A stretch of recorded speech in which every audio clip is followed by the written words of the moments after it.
Hi everybody, I am a dangerous mix. Let's talk about Robert Eggers' Nosferatu.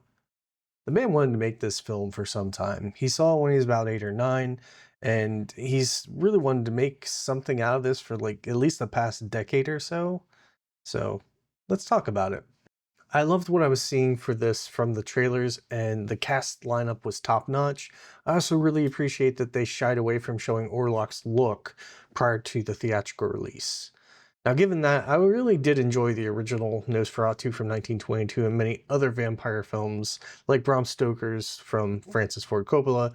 I've yet to see the Nosferatu the Vampire from 1979 or the Shadow of the Vampire from 2000 yet, but I'll be sure to add them. So given that and the fact that I'm a huge horror fan, I had high expectations for this movie.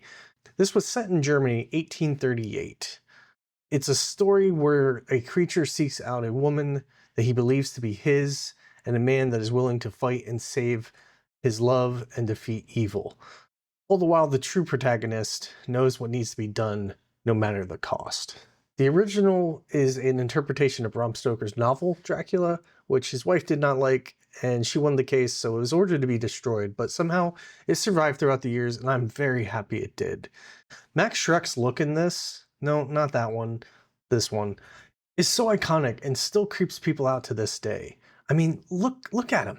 The film was one of the fancy German expressionist films at the time, similar to Metropolis or The Cabinet of Dr. Caligari. If you haven't seen any of those, you should. I highly recommend checking them out. I loved watching those. The creativity and styling in those films was just so inspiring and influential. Robert Eggers' Nosferatu moves away from this style and gives us a take on Count Orlok's world, changes a few things along the way, but it really pulls you in, and it is just dark and mesmerizing. The look of the orange and teal colors come from a special filter that they had made for their lens. It gives it such a cool look, it almost looks black and white. I love the cinematography on this film, especially the scene where Thomas is greeted by the empty carriage. Just the forest with the beautiful shadows and everything there. It's just so gorgeous. Bill Skarsgård's Count Orlok is terrifying in this, and he has an amazing voice to pair with it.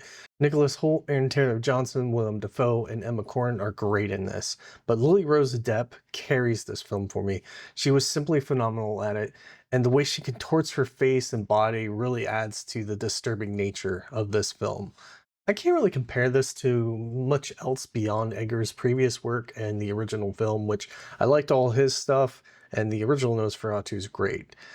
Did this one need to be made? Maybe not, but I'm sure glad it was. This Nosferatu film is truly a masterpiece and something you should go out and see.